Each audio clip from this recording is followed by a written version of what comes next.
Welcome to the Thought Leader Lecture, Learning from a Decade of Rigorous Research on Professional Development. Dr. Garet is Vice President and Institute Fellow at the American Institutes for Research. His areas of specialization include methodological issues in evaluating the impacts of educational interventions. His recent work is focused on teacher quality, professional development, and high school reform. He is currently serving as principal investigator for an experimental study of the impact of teacher and leader evaluation systems and co-principal investigator for an experimental study of the impact of teacher professional development in 4th grade mathematics conducted for the Institute of Education Sciences. He is also co-principal investigator for a large-scale evaluation of the intensive partnership sites for the Bill and Melinda Gates Foundation. Dr. Yoon is a principal researcher at the American Institutes for Research, has considerable experience and expertise in designing, conceptualizing, and conducting large-scale program evaluations, especially as they relate to school reform initiatives and teacher professional development programs. Yoon is serving as project director for the What Works Clearinghouse project within AIR. He is currently working on an IES-funded study of the implementation of college and career-ready standards in schools. This year, he completed a National Science Foundation-funded Discovery Research K-12 grant to conduct a systematic review of research reports on mathematics teachers' professional development models, which he is going to share with you today. He was the principal investigator for another NSF-funded mathematics and science partnership grant work to study the impact of teacher professional development on the quality of classroom practice. As a word of note, we will have a Q&A session, so with about 10 minutes to go, depending upon the flow of the lectures, we'll signal you to ask questions, and then just please walk up to the mic and ask your question in the mic because the session is being recorded. Without further ado, I'd like you to welcome our speakers for today.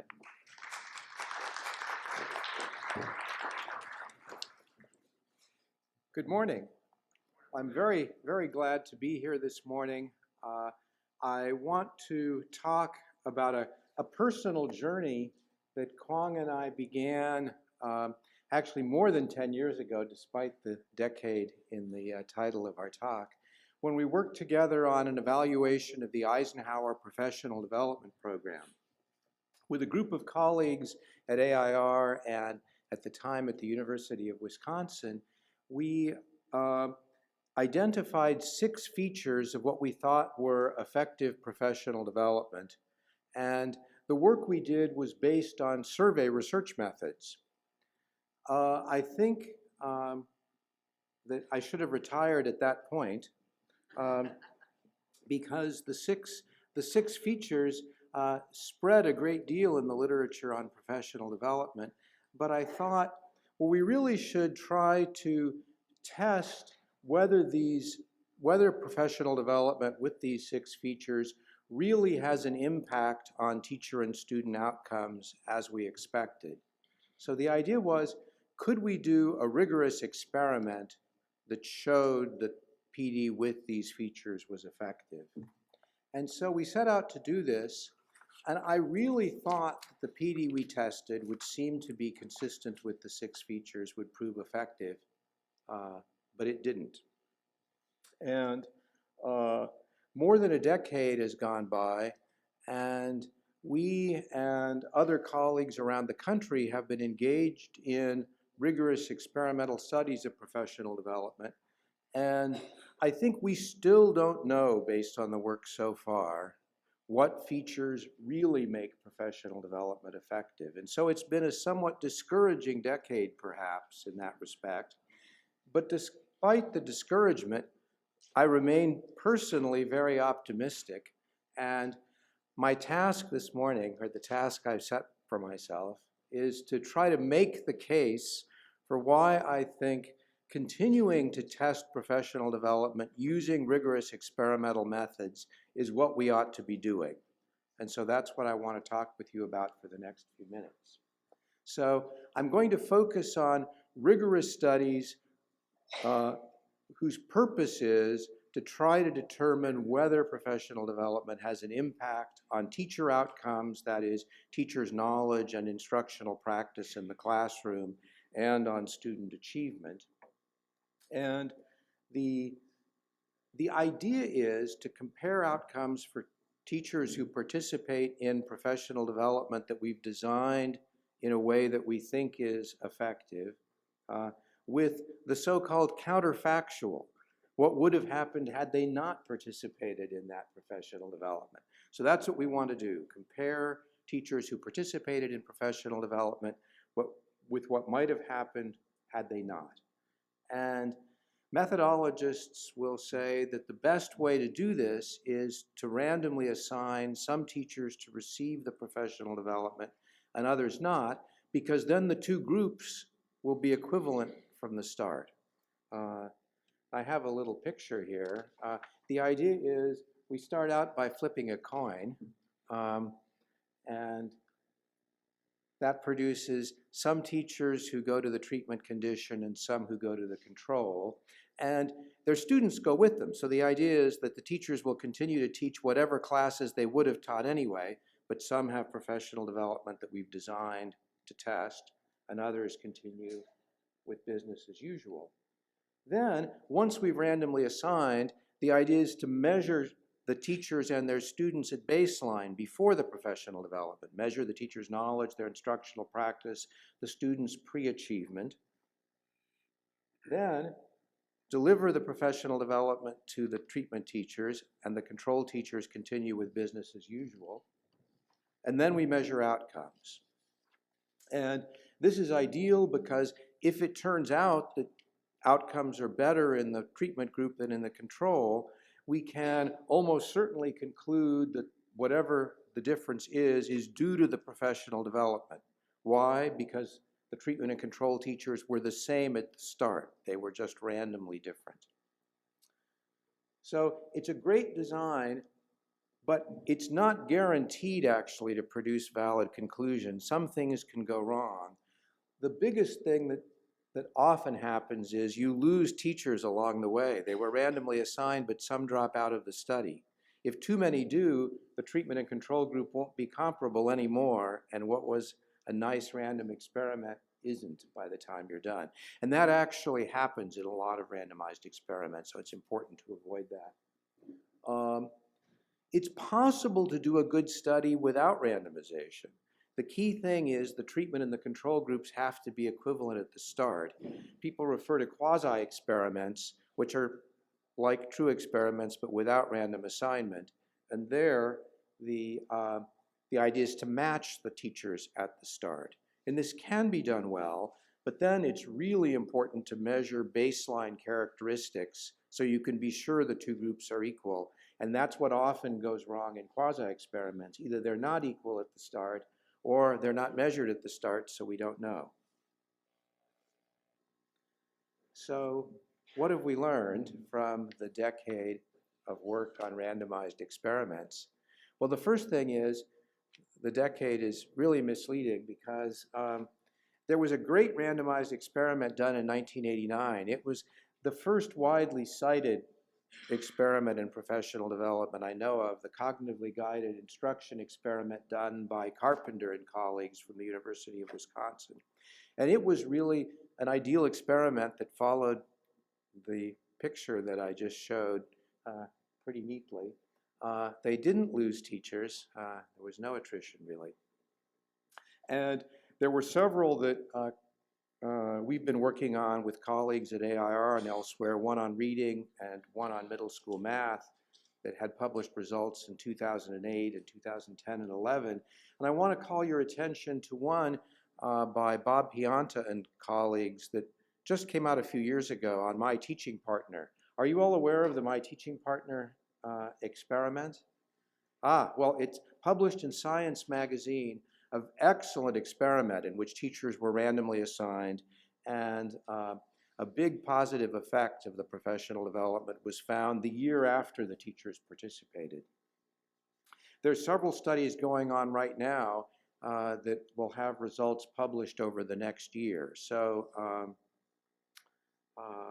this is an exciting time for randomized studies of professional development. So what do we know? Well, 7 reviews have been published of rigorous studies of professional development, at least 7. These are the 7 that I know of. And some have focused only on randomized studies. Some include quasi-experiments as well. And one very famous one is by my colleague Kwang in 2007.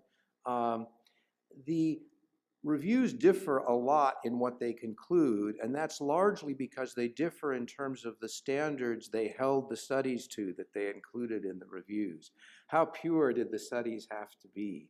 I encourage you to look at these reviews, and especially Mary Kennedy has a review that is just due to come out in the Review of Educational Research, and it's very interesting and should appear, I hope, in the next few months.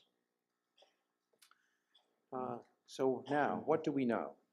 Well, the first is that despite the widespread calls for doing studies of this kind, remarkably few have been done.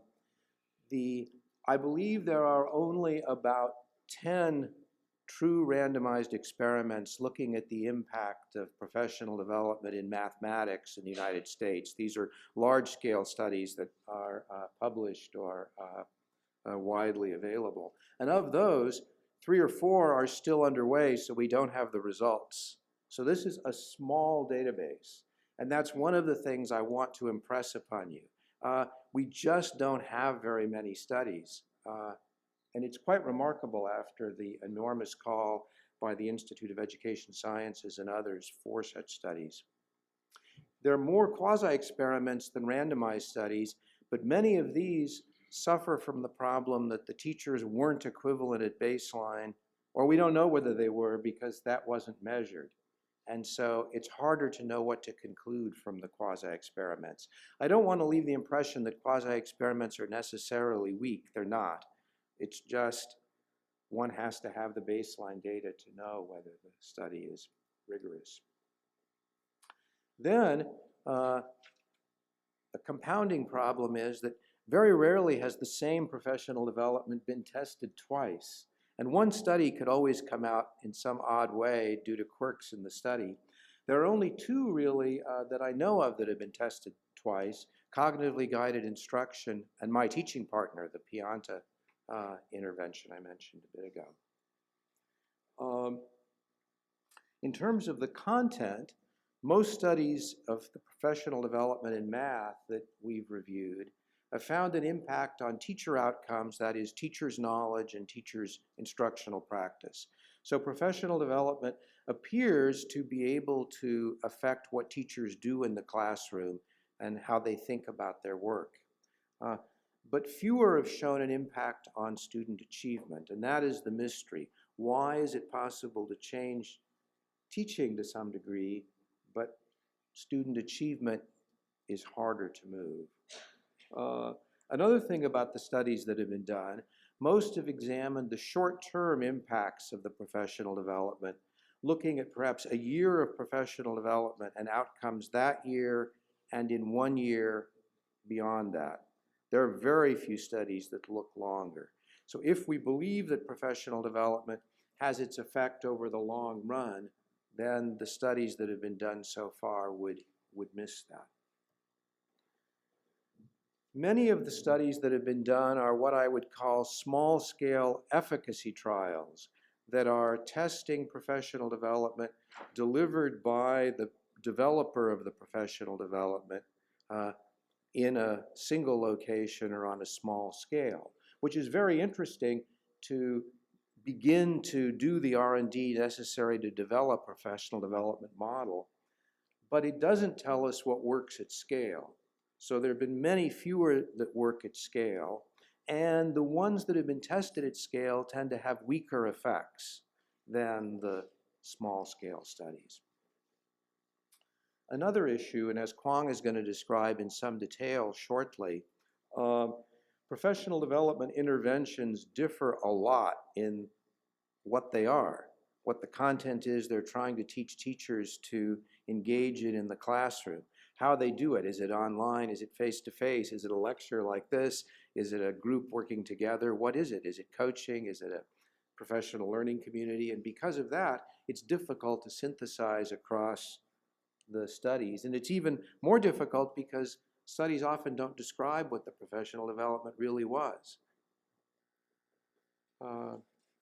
And associated with that, the available studies have given too little attention to understanding why the professional development is supposed to work and measuring the path along the way. And so if teachers are supposed to improve their knowledge and that's supposed to improve students' achievement, does the study provide evidence that knowledge improved? And does it show that the knowledge that was measured is correlated with students' achievement, which is what you would expect if the model is working as it was planned? But often studies haven't done that. So I've been painting a picture of studies. I don't know, it's a glass half full or a glass half empty. There are some studies, not as many as we might hope, and the studies are not as rigorous or as perfect as we might hope for. So where do we go from here? So as I've said, there are too few studies, and because of that, it's really hard to draw conclusions about what we know. And I think that's one of the most important conclusions from the work, is we should be questioning about professional development. Not assume we know what works, but say we really have to figure out what works. That's what we're about. And to do this, I think we need to conduct many more rigorous studies, lots of studies. We're not anything like the situation in medicine where there are vast numbers of studies, just 10 that I could find in professional development and math, which we consider to be a crucially important discipline. So we need to conduct more rigorous studies, and we need to implement professional development in a way that maximizes what we can learn about whether it works and why it works. So I have 3 concrete recommendations.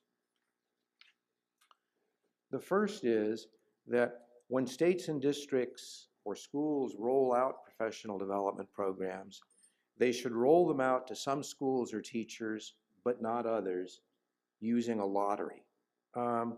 Whenever something new, if there's a new coaching program, don't give it to all the teachers at once. Randomly assign through lottery, some to get the coaching and some not, and then follow what happens. People argue, well, it's unfair, but I don't know whether it's really unfair, because who knows if the coaching is really working. And until we find out whether it's working or for whom it's working, maybe it's just wasting resources, or maybe it really is effective and we should spread this widely, but we just won't know unless we roll it out to some, but not to others. I think to make this recommendation a reality, districts need to be provided additional resources to be able to do it. So there should be in all large school districts, I think, a random assignment officer. I mean, maybe that's not the right title, but someone who really says, okay, we are going to try this intensive professional development activity, and let's think seriously about how we're going to roll it out so we can learn, and then work with the facilitators and others in the district to make this happen.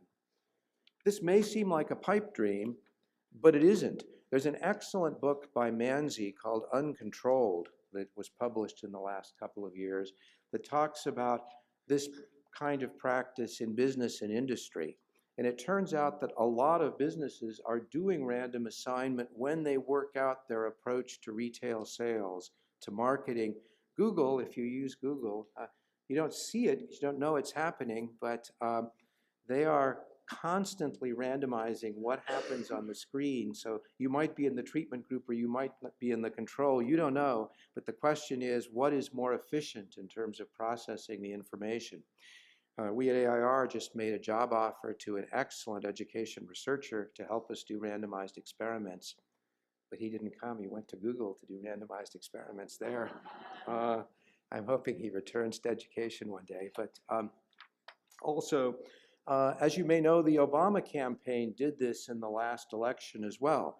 in terms of their calls to prospective voters, they randomly assigned different voters to different scripts and then followed what happened to optimize the appropriate way to contact voters. So this is quite doable, and in fact, it's more doable, I think, by real organizations, school districts, states, charter school organizations, and so forth, than it is by researchers, because those organizations are in the position to actually deliver the professional development and to ensure that the random assignment occurs as planned and is followed through. The third part of my recommendation is when a PD initiative is launched, to spell out what's supposed to happen. Don't just say, okay, the teachers are supposed to get coaching and then all the students' achievement will be higher. But what is the chain that leads from the coaching to the student achievement? What should happen during the coaching? What will we see in the teachers' classrooms that's different? What are the early signs? What are the later signs? So those things can be measured, and districts should be measuring these things. And then we can see, is the chain unfolding as it's planned? And that just rarely happens. Even with studies of the kind I've been involved with, if I were going to criticize my own studies, it's because we haven't spelled out the chain carefully enough. It's really crucial, I think. So those are my three recommendations. I want to turn things to Kwang at this point, who's going to talk about the crucial role of describing the professional development and spelling it out. But the last thing I want to say is that I don't know whether I'll be retired in 10 years, but if we gather again in 10 years and have another session like this one, I hope there's a mountain of evidence we can talk about, and so then we'll actually be able to pull it together and figure out what features of professional development really work. And so with that, I'll turn things to Kwang.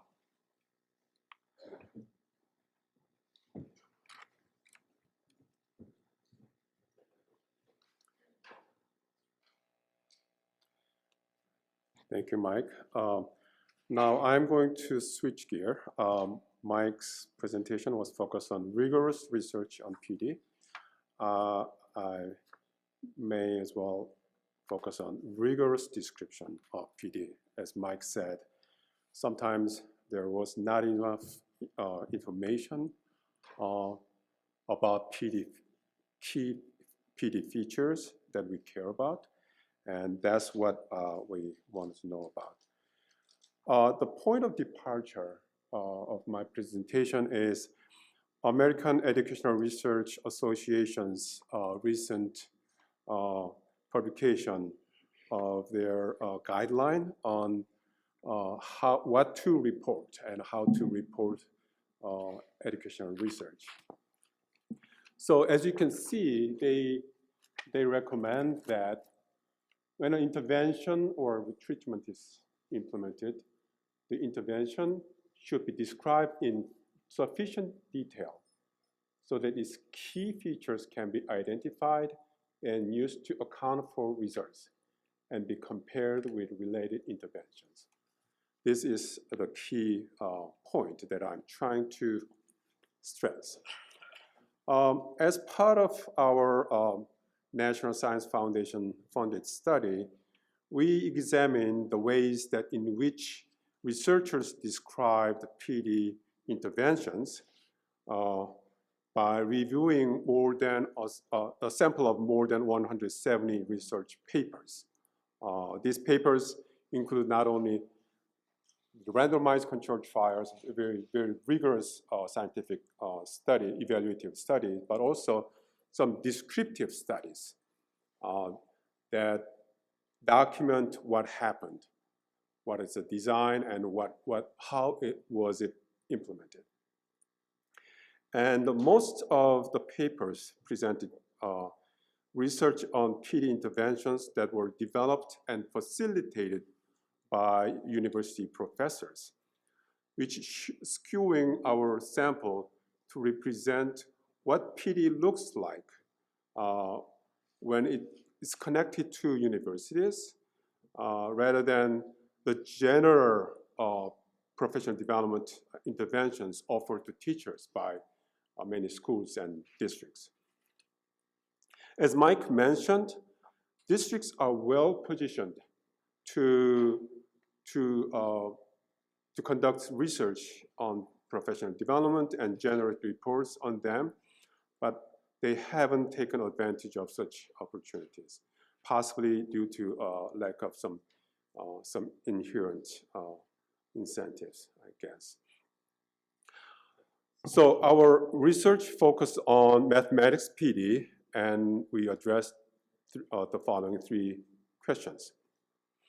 Number one, what is included and what is not included in descriptions of PD interventions presented in research reports? Two, how are the PD interventions characterized in these reports? Three, what do we know about design mathematics PD being studied by researchers? We used an analytic framework which is organized around 6 elements of PD. First 3 is about the substance of PD: theory, goals, and content. The other 3 the elements are about PD form, using Mary Kennedy's distinction between PD substance and PD form. 3 forms include context, organization, and activities. I am going to share key findings and by highlighting only a few of them. First, in terms of theories. Of the total of 173 studies that we reviewed, only 31 reported on teacher learning theories, 21 reported on student learning theories. The great majority of these studies came from the constructivist perspective.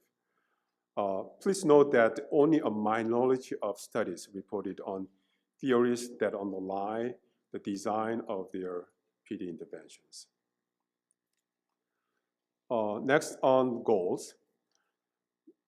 Many papers reported on their PD goals that they try to achieve to increase the teacher's knowledge and skills. Of 157 out of 173.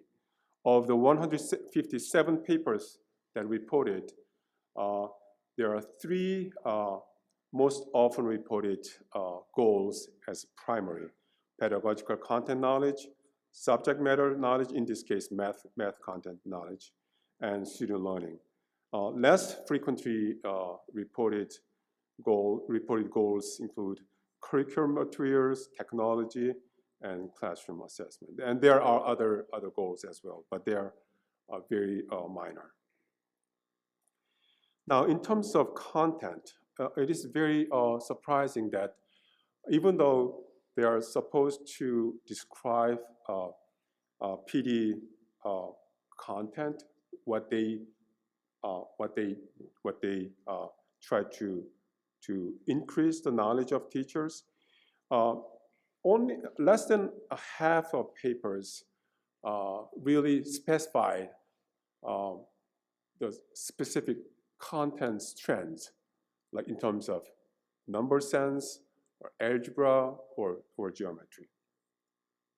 The most often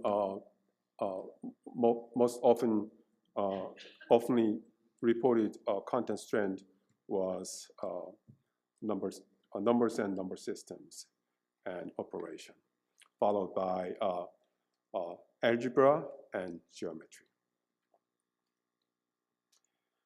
In terms of context, the degree to which contextual information was reported varied widely, from 94% for number of participating teachers to only 13% for the curriculum that was used as part of their PD intervention. We thought curriculum being used as part of their PDs is very crucial, but not many studies reported on that. And then very few research papers reported on the PD that took place concurrently with the PD intervention under study, what we call ambient PD. And also very few studies reported on the PD that had taken place prior to the PD intervention, what we call precursor PD. And most of the research papers describe activities or the artifacts they have used. And various formats of PD have been reported by researchers. They range from very popular workshops, summer institutes, and college courses, but less frequently used format included something like lesson study, professional learning community, and coaching. Surprisingly, less than a half of papers reported on such a key design feature as contact hours, which is as a measure of dosage of intervention. And activities and, I think I mixed up. Activities and artifacts used. Most popular activities included discussion, development of some materials such as lesson studies, collaboration, and reflection. And less frequently reported activities included journaling, receiving feedback, and assessment work. And about over half of the studies reported on the artifacts they used. So our conclusion is that there exists large variation in how PD is described in research reports, and there's a substantial gap in the fundamental, gap in the information in terms of fundamental aspects of PD. For example, the number of hours that were devoted to the professional development, or the specific content strands of the PD focus. Such lack of information makes it very difficult for us to build knowledge, characterize models of PD interventions, determine what makes PD effective, and compare results across studies. We need to ensure that studies are well designed and implemented, but we also need to make sure that PD that was tested is described in sufficient detail to draw conclusions. So implications may include that the establishment of some reporting standards in PD research can improve the quality of work in the field of PD research. And we hope that many practitioners use our conceptual framework for systematic descriptions of PD as a tool for future design and the conduct of PD in your setting. And that concludes our presentation. Thank you.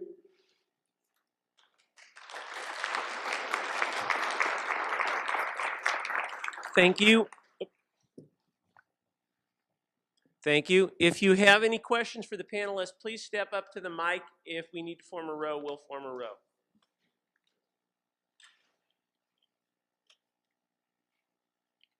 Good morning. I'm Linda Peterson. I work with Fairfax County Public Schools, and I'm in charge of PD for about 38,000 students every year. I want to thank you both. I've used your research in developing the PD that we're using with our teachers, specifically using Desimoni's model, the core conceptual model of PD. What I'm finding as a practitioner is I can't actually jump to that measurement of student learning quantitatively, my job is much more organic in helping teachers to determine what are those factors, I'm talking about those core features, those 5 core features in Desimoni's model, that are most impactful for them. So we're conducting a research. I'm in my second year in my school district. I've been given great support from my school district. They do like to implement the research.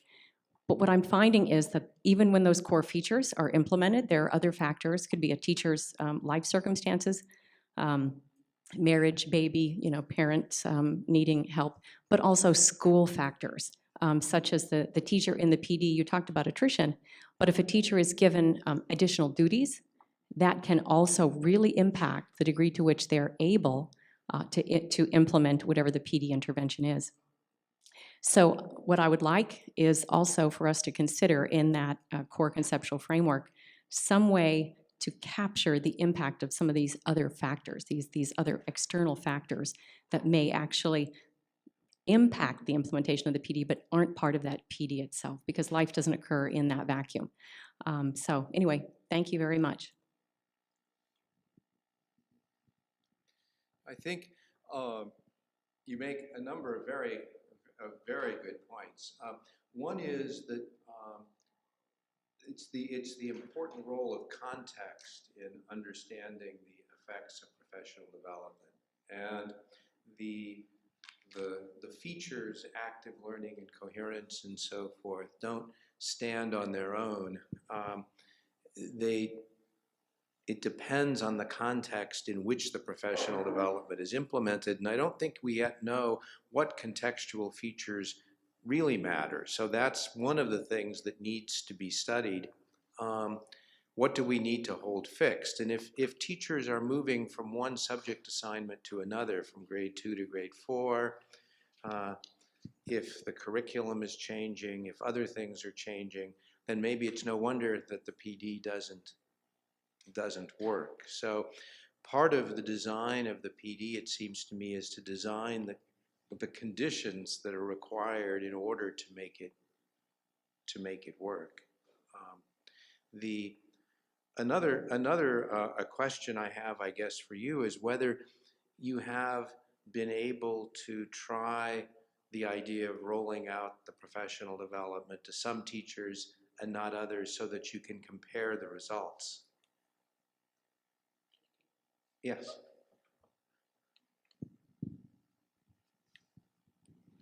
Yes, in a way. As I said, we're more at the qualitative state, just looking at how those core features interact. Certainly measuring changes in teachers' knowledge and beliefs and attitudes, observing their classroom practice, classroom observations, and also student learning. Could you restate your question? I lost my place. I wondered if you had tried out rolling out the professional development Yes. to some teachers but not others, so that you could compare. Absolutely. So what my colleague and I in the high school have been doing is we have what we call a cohort model. And so some of the teachers, and they are volunteers, it's not a random assignment, because as I see, we're at a more preliminary stage. And what we're doing is we're really focusing very intently on the professional development of that cohort. For example, this year I have 15 middle school science teachers working on collaborative discourse in the classroom and the use of discourse scaffolds. But the PD is designed using Desimoni's core conceptual framework. So we're doing two things concurrently. So we're looking at those teachers, and we're looking at their changes in their students' ability to engage in higher level conversations, right? We're really trying to develop students' critical thinking. And we're looking at other teachers also. So we're looking at that comparison between that volunteer group and the other teachers that aren't. So yes. Excellent.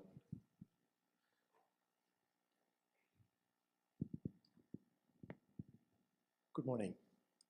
We've been grappling with this idea of trying to equate the outcomes of professional learning with student learning outcomes. And we've come to the conclusion that it's probably impossible, and that these attempts to do so are probably not leading us anywhere quickly.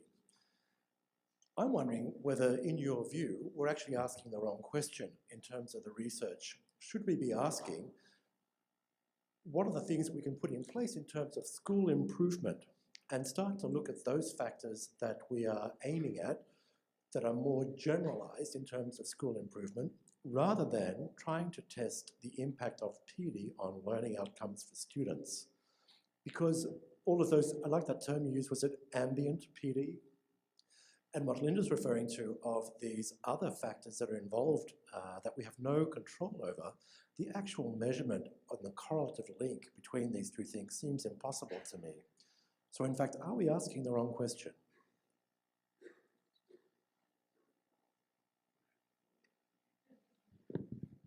Well, another excellent question. I think the part of the question is, what is the professional development about? And is it part of a vision of teaching and learning? And so it's not just professional development in a way, but it's professional development along with expectations for students and materials and whatever else is part of the reform effort. But I guess I'm less pessimistic than you are, although perhaps I should be more pessimistic given the results we've gotten so far. But Bob Pianta's study of my teaching partner that I mentioned earlier was purely a professional development intervention, and it was based on providing feedback to teachers on their classroom instruction. The teachers were videoed every couple of weeks. They submitted the video, and they got the video coded using the class scoring system, which was a lot about their support for students and classroom organization. And teaching practice improved, and student achievement seemed to improve as well. And so that's an indication that professional learning can happen. I think I wouldn't consider professional development on its own to be the only strategy. I think it needs to be integrated with other strategies. So I'm not sure I've really addressed your question, but I see it as less hopeless, I guess, than your question. I think our presentation was very much focused on increasing the capacity of teachers as individuals. However, we also try to address this issue of increase the capacity at the organizational level, school level and district level. So it is not only as teachers as individuals, but also there are organizational goals, larger goals that, for example, the district vision to develop a professional learning community, and also increased its capacity to solve some district-wide problems. And that is going to be increasingly more of strategy that many districts are engaged in. Recently we have found some evidence of effects of professional learning community, because the professional development targeted on individual teachers and their leaders have direct impact, indirect impact on other members of schools. So it is called spillover impact or effects.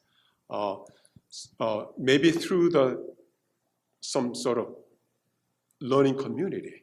It's not just my own learning, also you share your learning with other teachers in your building or district. And so I guess we are hopeful that we see more and more effects in terms of more organizational learning as well. I was thinking that one important aspect of the vision I'm trying to argue for is to think of the process as one of continuous improvement, that you try something, get feedback on it, tune it up, and then work on it again. And that has rarely happened, I think, to the degree it should in professional development. People used to complain about one-shot professional development for teachers. I think we have one-shot studies.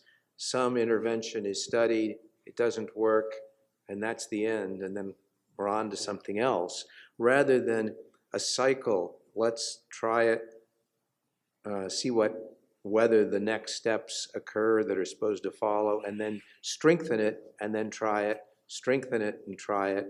That means trying it again. I go back to on a few teachers, not the whole district, and then tune it up in the process of rolling it out. I think so one of our findings include that very few studies built on some existing models or intervention. There's only few exceptions. You provide some exception of CGI, cognitively guided instruction, and my teaching partner, but we found CGI and the SimCalc in mathematics were the only two interventions that were replicated or studied over and over again. I mean, I'm not talking about like 10 times, but like more than once. So that shows the state of the art.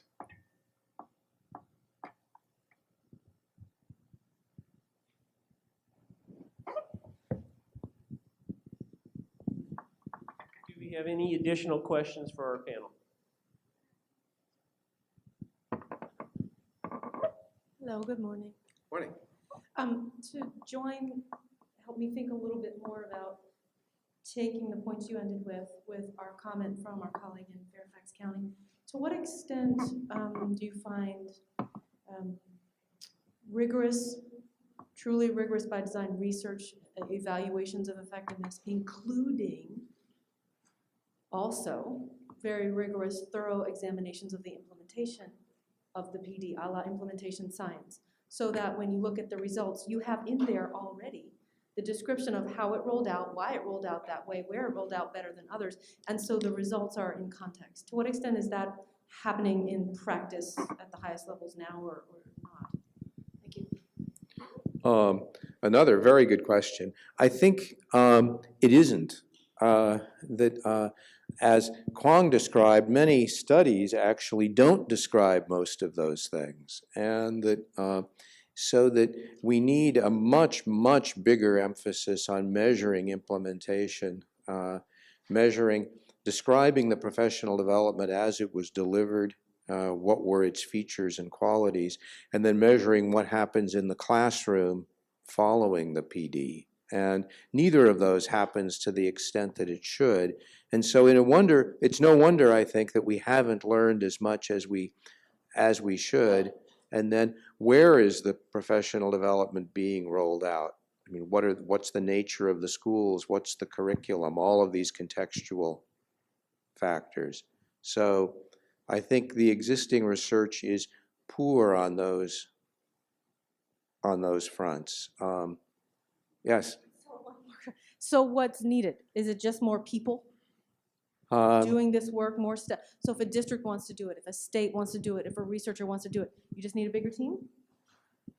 Yes. Boy, this is a hard question. I think it's not just a bigger team.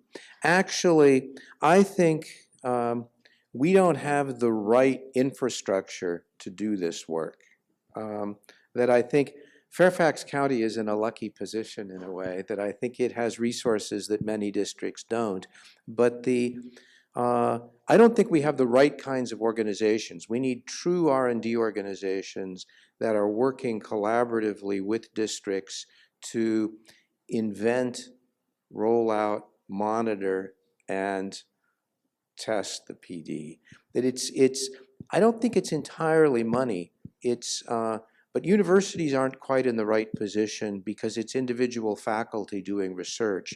Organizations like mine, we've principally been doing external evaluations of pre-existing things, like we did an evaluation of letters and of America's Choice Math and so forth, but we weren't partners with them in repeated cycles. I think we need to develop a new form of organization that marries the development and the monitoring and evaluation and the work with districts to roll it out. It might be something like the Consortium on Chicago School Research, but they aren't in the position or haven't been in developing interventions. They've been mostly monitoring. So I think you ask, I fear that in 10 years, if we have this session again, it won't be better because we don't have the right organizations to do the work. It's sort of a chicken and egg question, though, because how do you get the right organizations in place? Maybe it's the RELs, maybe it's the, I'm not sure. I don't know. What do you think? We have time for one more question. Would anybody like to ask a question of our panel, please?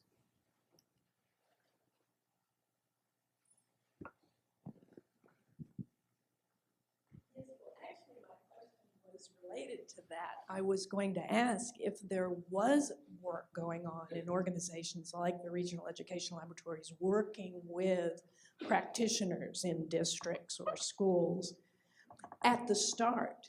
So in the design that would address both needs, the characteristics, the contextual characteristics. When you mentioned in your slide about needing standardized reporting so that the information, couldn't we begin with the design?